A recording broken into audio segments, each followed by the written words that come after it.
अजय प्रहार चैनल में आपका स्वागत है। आज हम विशेष रूप से एक मुद्दा आप सब लोगों के समक्ष रख रहे हैं और विश्व के तमाम बौद्धिक लोगों को इस पर विचार करने की आवश्यकता है। दरअसल आज पूरे वैश्विक क्षितिज पर जिस प्रकार देशों की एक स्वेच्छाचारिता कह सकते हैं, वहाँ की सरकारों की, पूरी दुनिया की बात कर रहा हूँ, जिसमें विकसित देश हैं, विकासशील देश हैं और बहुत पिछड़े देश, इन सब की जो एक संयुक्त स्वेच्छाचारिता है, उस स्वेच्छाचारिता ने समूची मानवता के समक्ष एक बहुत बड़ा संकट पैदा कर दिया है। चाहे वो ग्लोबल वार्मिंग की दृष्टि से हो या वो आणविक बमों के निर्माण से होने वाली स्थिति हो, वैश्विक पारिस्थितिकी पर भी उसके प्रभाव पड़ रहे हैं। प्रदूषण तो कहने क्या है, बेलगाम हो रहा है। और उसके साथ ही साथ रूस और यूक्रेन का युद्ध और इजराइल और हमास का युद्ध, इन सब परिस्थितियों ने संयुक्त राष्ट्र की कार्यप्रणाली, उस पर सवालिया निशान लगा दिया है। जो लोग चिंतन करते हैं, जो लोग इस पर मनन करते हैं, और वो सवालिया निशान ये भी कह रहा है कि वर्तमान परिस्थितियों में संयुक्त राष्ट्र संघ की प्रासंगिकता खत्म होकर के उसकी पुनर्संरचना की आवश्यकता आ गई है। जब संयुक्त राष्ट्र संघ का निर्माण किया गया था और आज जो हम जहां जी रहे हैं, तब की परिस्थितियों में और आज की परिस्थितियों में जमीन और आसमान का अंतर है। सबसे बड़ी बात यह है कि जो वीटो पावर दिया गया था शक्ति संतुलन के लिए, आज उस वीटो पावर से पूरे विश्व की बहुत क्षति हो रही है। दूसरी बात, आज दुनिया के अंदर मुझे यह कहने में कोई संकोच नहीं है कि कोई ऐसा व्यक्तित्व नहीं बचा है जिसकी वाणी पूरे देश में प्रभावी हो। किसी किस्म का कोई राष्ट्राध्यक्ष नहीं है, कोई गैर राजनीतिक व्यक्ति नहीं है। एक प्रकार से ये एक पूरा का पूरा शून्यता की स्थिति, वैक्यूम जिसे कहते हैं, तो वो बन गया है।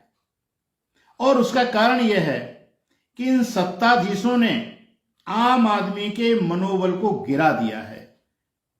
पहले ये कहा जाता था और अभी भी कहा जा रहा है और बड़ा विश्वास है कि आत्मा अजर और अमर है और शरीर जो है वो नाशवान है।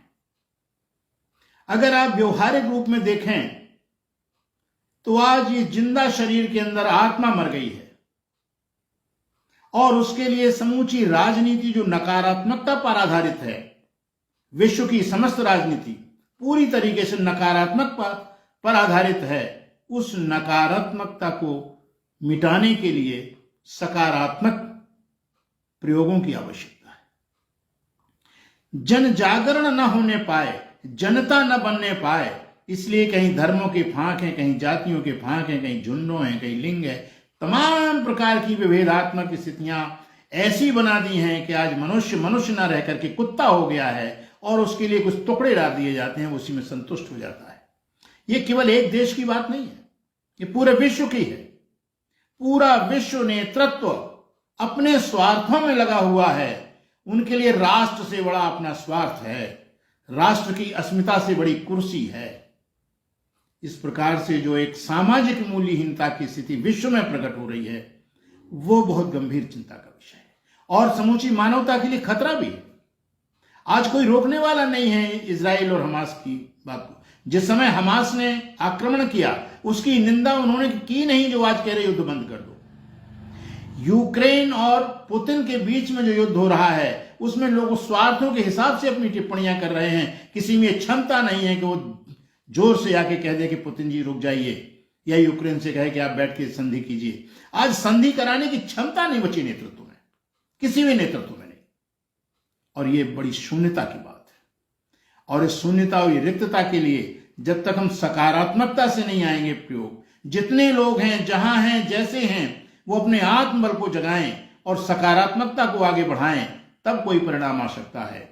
और जनता को आवाजें उठाना पड़ेंगी कि संयुक्त राष्ट्र की पुनर्संरचना की आवश्यकता है। यह संयुक्त राष्ट्र कोरोना में फेल हो गया, यह संयुक्त राष्ट्र हमारे जम्मू और कश्मीर और पाकिस्तान के मुद्दे में फेल हो गया, यह संयुक्त राष्ट्र यूक्रेन और पुतिन के मुद्दे में फेल हो गया, यह संयुक्त राष्ट्र हमास और इजराइल के युद्ध में फेल हो गया। क्या प्रासंगिकता रची फिर आपकी? आप जब हमारी दैविक आपदाओं पर, तमाम प्रकार की परेशानियों पर और इन युद्धों में विराम नहीं लगा सकते हैं, जिसमें पूरी वैश्विक सेना की भी संरचना की गई है कि वो जाके सेना बीच में हस्तक्षेप करेगी, आप वो नहीं कर पा रहे हैं, तो कुर्सियों पर रहने की आवश्यकता क्या है? संयुक्त राष्ट्र की आवश्यकता क्या है? जब जिसकी लाठी उसकी भैंस ही आपको करना है, तो फिर लाठी वाला भैंस ले जाएगा, फिर दूसरे वाले के पास लाठी आएगी, वो अपनी भैंस वापस लाएगा। स्थिति विश्व की यह हो गई है। और यह जो हम बात कर रहे हैं, यह अरण्य रोदन की बात है, क्योंकि अरण्य रोदन से ज्यादा हम कुछ नहीं कर पा रहे हैं। हमारे हाथ में कुछ नहीं है, हमारे हाथ से मतलब पूरी जनता के हाथ में। जब जनता विखंडित कर दी गई है, तो जनता की आवाज कहां से आएगी? रूसों की जनरल बिल कैसे साकार हो पाएगी? सबसे पहले हमको जनता बनाना पड़ेगी। जब हम जनता हो जाएंगे तो जनार्दन अपने आप आ जाएगा। इन्हीं शब्दों के साथ धन्यवाद।